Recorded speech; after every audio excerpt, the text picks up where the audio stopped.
Greetings, everyone. Welcome to Before I Do, the show that shares with you everything that you should do before saying I do. We are here for those of you who are married,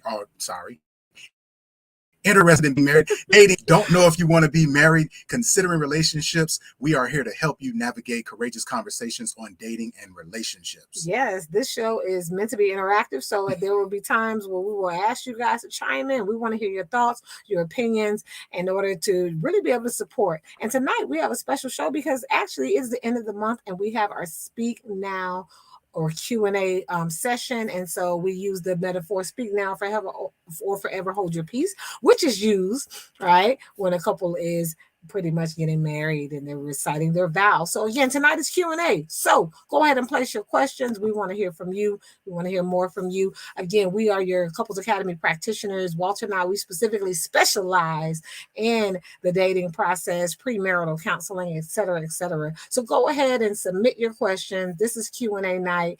This is your night. This is your show. You lead it, you guide it, and you put us to work. So go ahead and put your questions in the chat and we will be sure to address them. And not only is it the end of the month, it is the end of the year. So I want to give a congratulations to all of you for making it to the end of another year. What we like to say is, regardless of what you may have expected or might have gone through with any of the challenges, you made it. You made it. What was on top of you, you are now on top of. So we want you to take the time to celebrate. Know for some of you that may be more difficult than others because of some of the things you may encounter, but we do want to encourage all of you, everyone, everybody out under the sound of my voice should be celebrating arriving at the end of another year. Is there something that you're really excited about as far as we're coming to the end of this year that you're thankful to have experienced?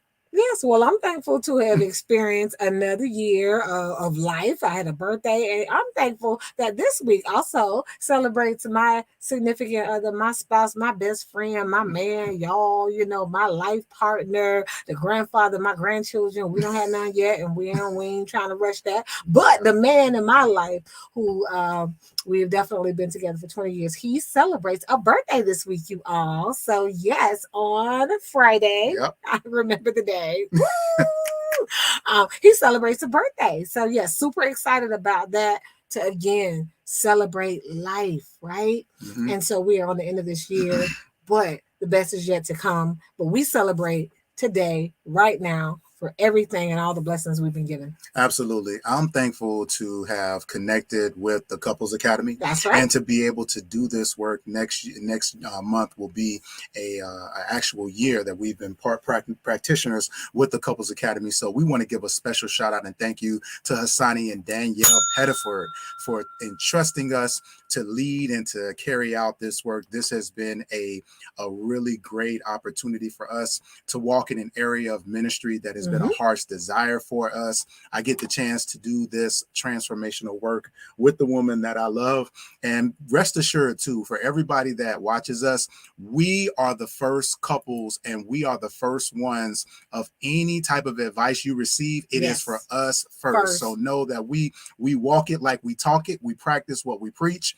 And so we are very adamant about making sure that we are eating what it is that we are serving. That's and right. so we go out on dates. So I am so grateful. So I am so grateful to have been a part of being able to do this work and to watch our marriage and relationship grow, our professional working relationship grow as a result of being a part of this amazing work at the Couples Academy. Hey, listen, once again, it is Q&A night, so be sure to get your questions in the chat and we will be sure to answer those. We're going to take a really quick commercial break and we'll be right back with more Before I Do. Welcome to the Couples Academy app. The Couples Academy app is your go-to hub for how to do marriage right. Get started with our app today by perusing our amazing features that conveniently allow you to connect. This app is packed with powerful content and resources to help you grow and stay connected. With this app, you can watch our messages, find marriage resources, watch, listen, and read the real-life stories of restored couples, sign up for events, read articles and blog posts, stay up to date with push notifications, share your favorite messages via Instagram, Facebook, Twitter, or email, and download messages for offline listening. For more information about the Couples Academy app, go to couplesacademy.org.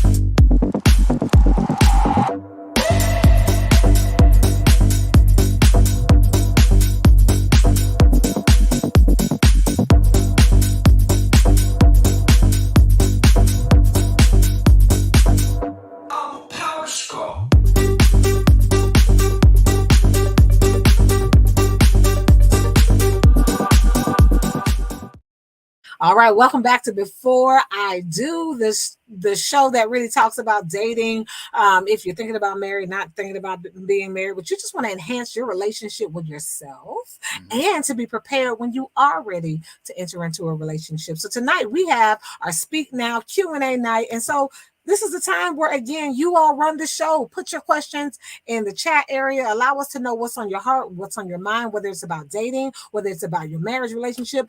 It might just be about your personal relationship with yourself. Let us know. So go ahead and place your questions. But I want to go ahead and start off tonight because we are light on questions. And so guess what? I get to ask my partner some questions. And so are you ready? These are going to be some. So you're just going to put me on the spot. I'm going to put you on the spot. That's right. You are the expert. And so these are some hot topics of 2022 because, again, the dating industry, the relationship industry, it is shifting. It is changing, even post-pandemic, right?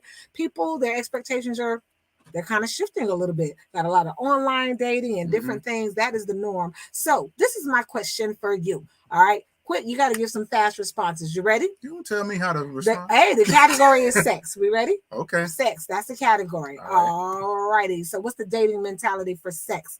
All right. Sex on the first date. No, I think that's dangerous. That's dangerous. And why?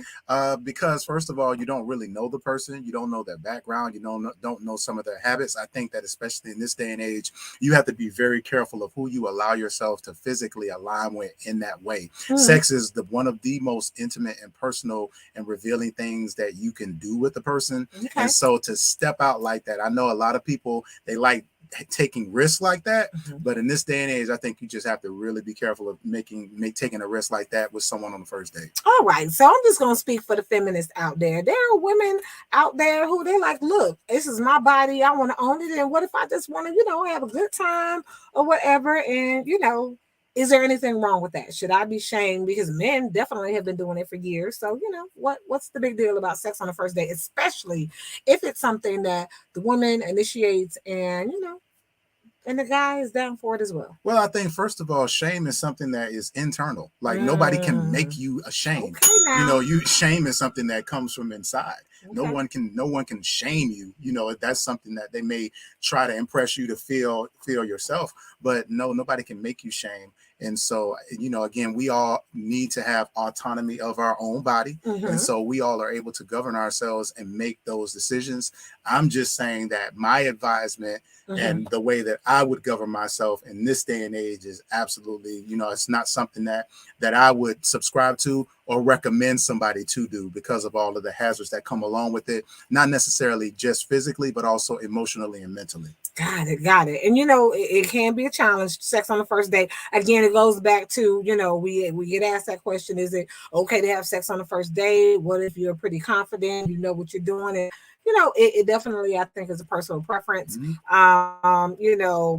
that I'll definitely play it safe. I don't know you. So I don't know you and I don't know your private parts. I don't know your background, your lifestyle. And so I think a lot of times with sex on the first date, if that's what you're on the date for, and it's really just about a hookup, and it accomplishes your goal, that's definitely an individual decision. But I will tell you, sex on the first date, yeah, you have to ask yourself, really, nowadays, I'm just saying, we have a lot of luxuries and technology. Do you really need a person to have, there's a lot of toys and all kind of fun stuff out there. Yeah, there's some really interesting things out there. If you just want to have sex and get your rocks off, as they say, you don't necessarily need another person for it. So we actually do have a question. Laquita says, how do you date yourself?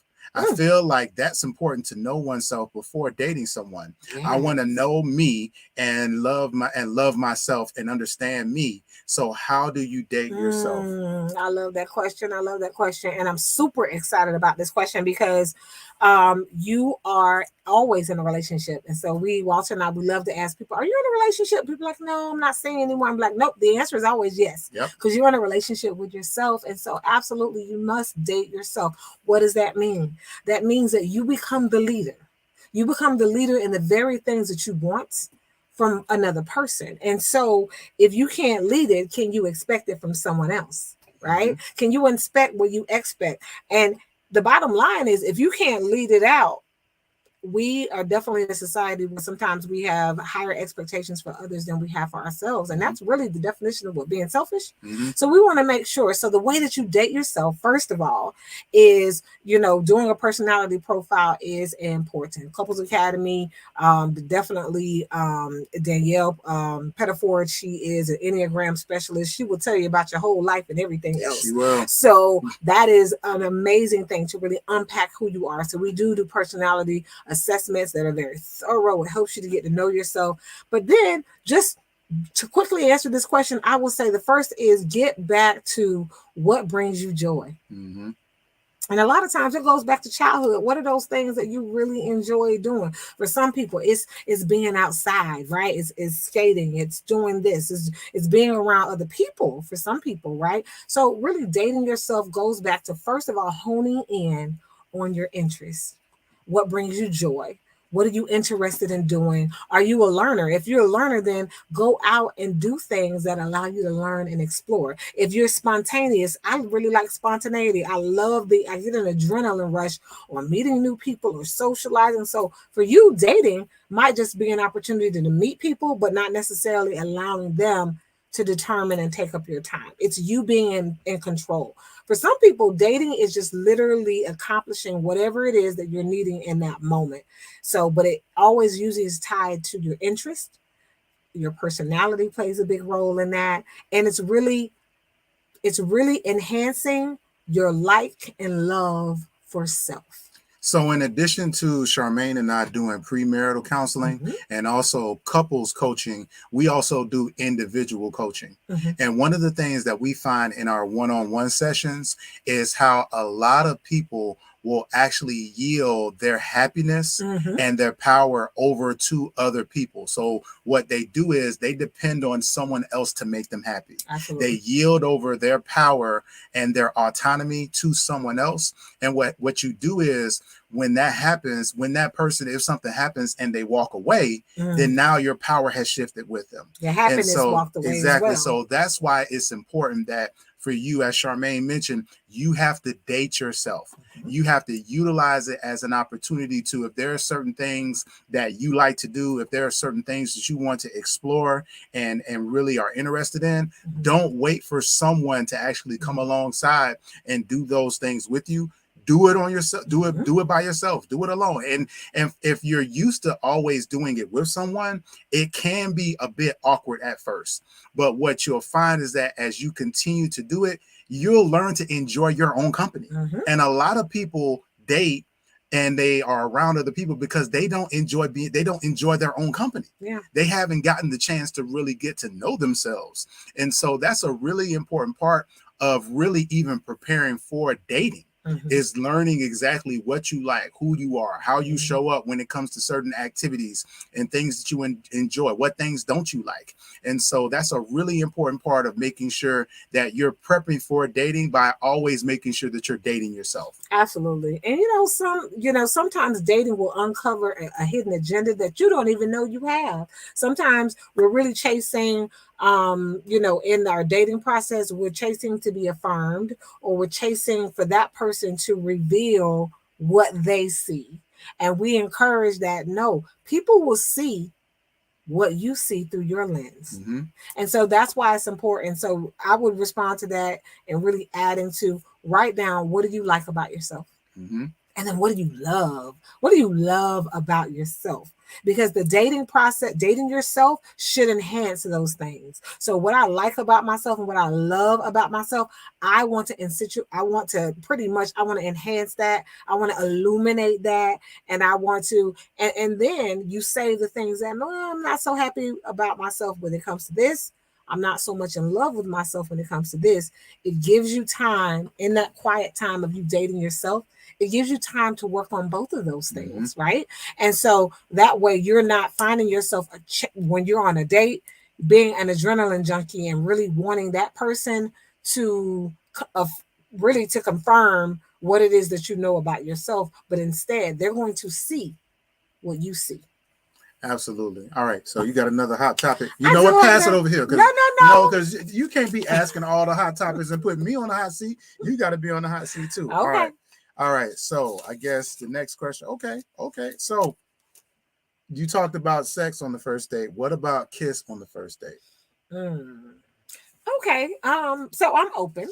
Okay. I'm open to a kiss on the first date. Okay. However, why? I was gonna say this is my why. This is my why. I'm open to it. I think I would be open to a kiss on the first date, but it really depends on to be honest, I wouldn't have a first date with a person that I haven't had several conversations with. Okay. So just to preface that, my prerequisite is before I even spend my time going out with you, being in public with you, that kind of thing, like I have to have several conversations with you. I am old school. I need to see your face and I need to hear your voice. I need to see your visual cues, your mannerisms, and I need to get all up in your business. So I would have had some type of intellectual intimacy with you. Okay. Meaning I know that, okay, you might be all fine and cute on the outside, but if you don't have nothing up there in the brain, that's not sexy to me. So I'm not going to want to kiss you. Okay. So yeah, I will have a first kiss. As a matter of fact, I think you have experienced that. I did, y'all. I kissed him on the first date. I did. I can't really blame you. That's, it is.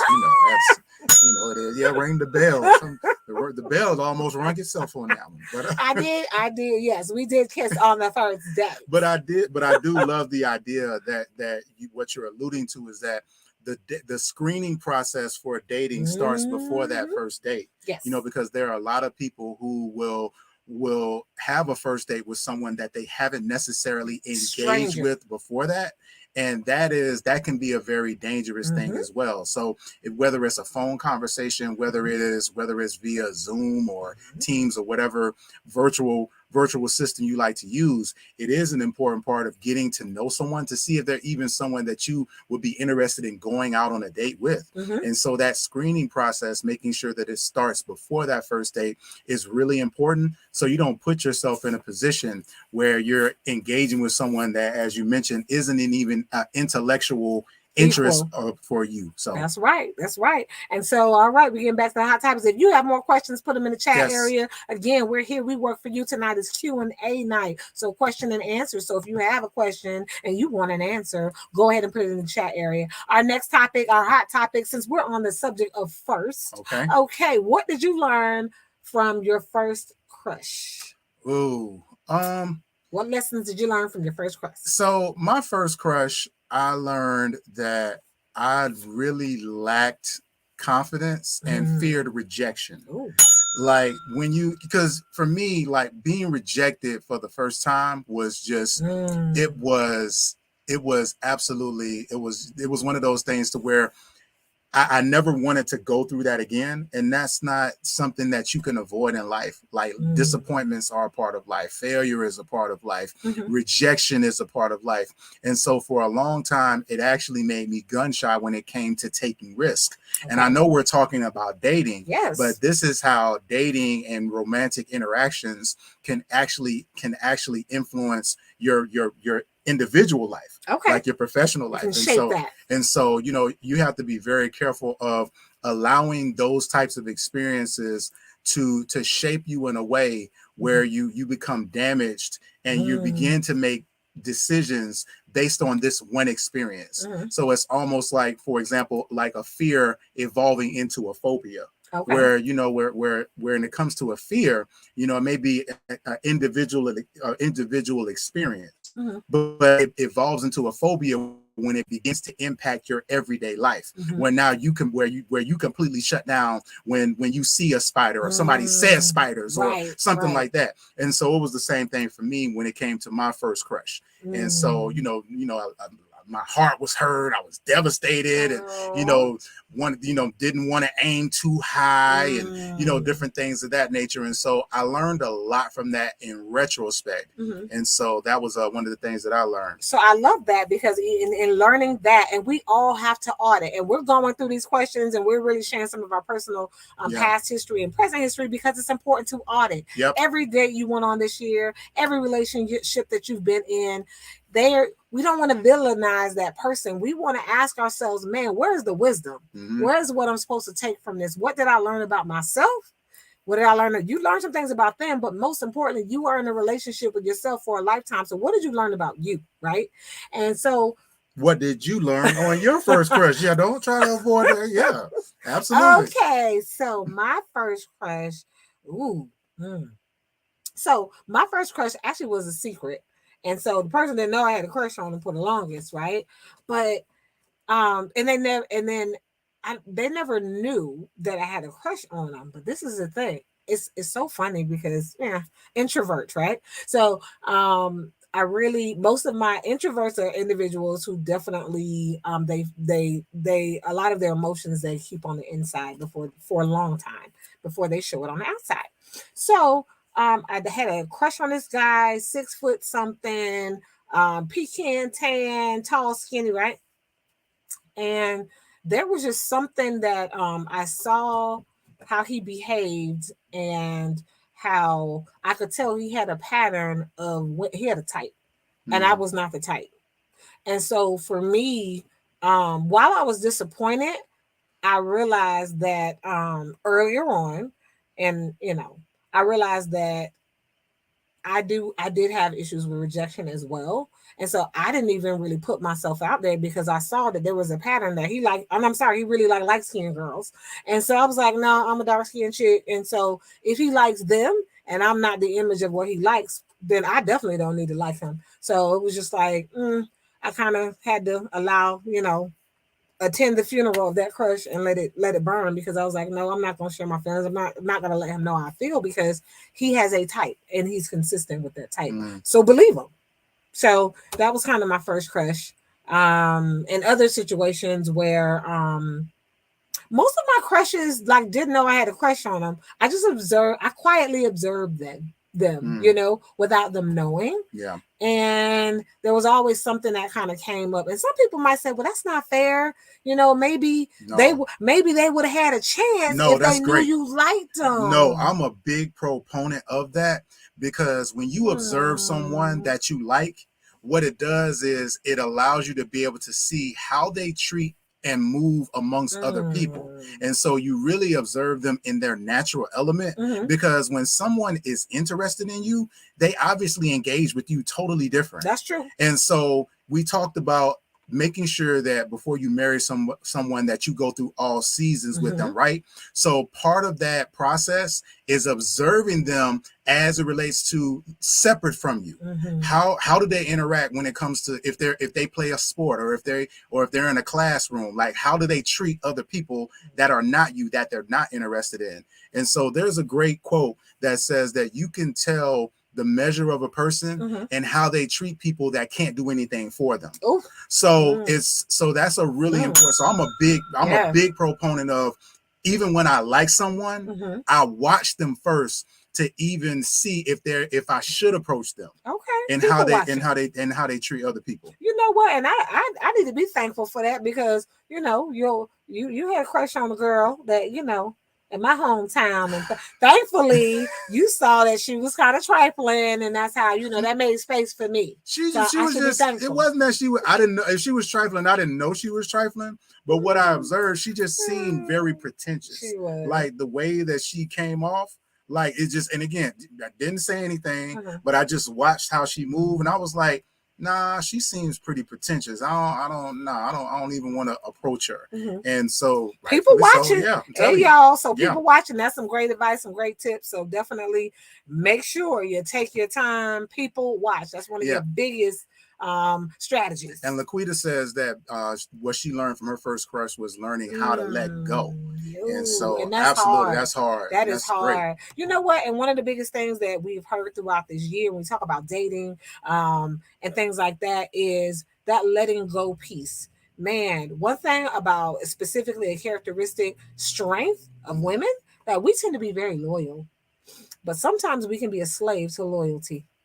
And there was a question that I was asked this week that was very powerful by a client. It says that, man, why am I loyal to people who are loyal to themselves? Who choose themselves, always choose Oh themselves. man, why am I choosing people who choose always themselves? choose themselves. Man, and I was like, wow, that and you know, I will say this year, when you audit your dating history, when you audit your relationship, right?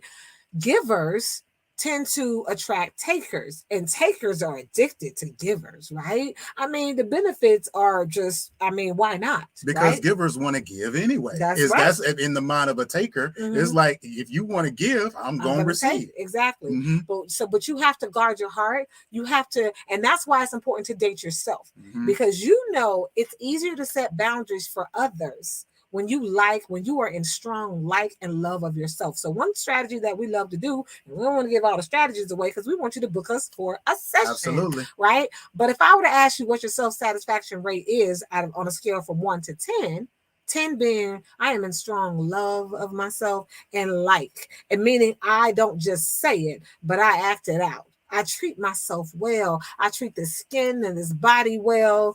Inside out, my self-talk is healthy. I just take care of myself, right? And it doesn't take a lot of money to do that, right?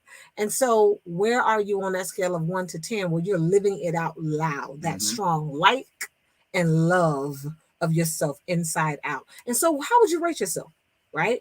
And is there room for growth? And so that's where we start. All right. And so love that question about what lessons you learned from your first crush Absolutely. Hey, you all, thank y'all so much for tuning in to Before I Do. This has been our final show for 2022, and we want to thank you all for helping to make Before I Do a success. It has been our honor and pleasure to bring this show to you. We look forward to continuing on with more Before I Do in 2023. So if there are any topics or any things that you would like for us to discuss, please be sure to text and let us know. We're going to put the text number on the screen, but definitely text 678-200-8996. If there are any topics, any things that you would like us to discuss on the show, we would love to make those a topic of discussion. And this has been an absolute joy to bring this show to you all. So be sure to like, share, and subscribe, and help us spread the word about Before I Do, and definitely book us for a session as well. So yes. All right, so we're your Couples Academy practitioners. My name is Charmaine Jennings. My name is Walter Jennings. Thank you all so much again for tuning into Before I Do. And on behalf of the Couples Academy, happy Hanukkah, happy Kwanzaa, Merry Christmas, Happy New Year, happy you don't celebrate anything, whatever it is. We just want to say again, congratulations on arriving at the end of another year. We will see you all in 2023. And in the meantime, peace, everybody. Yes, keep dating yourself. Yes, and keep dating yourself. Absolutely. All right. Good night, everybody.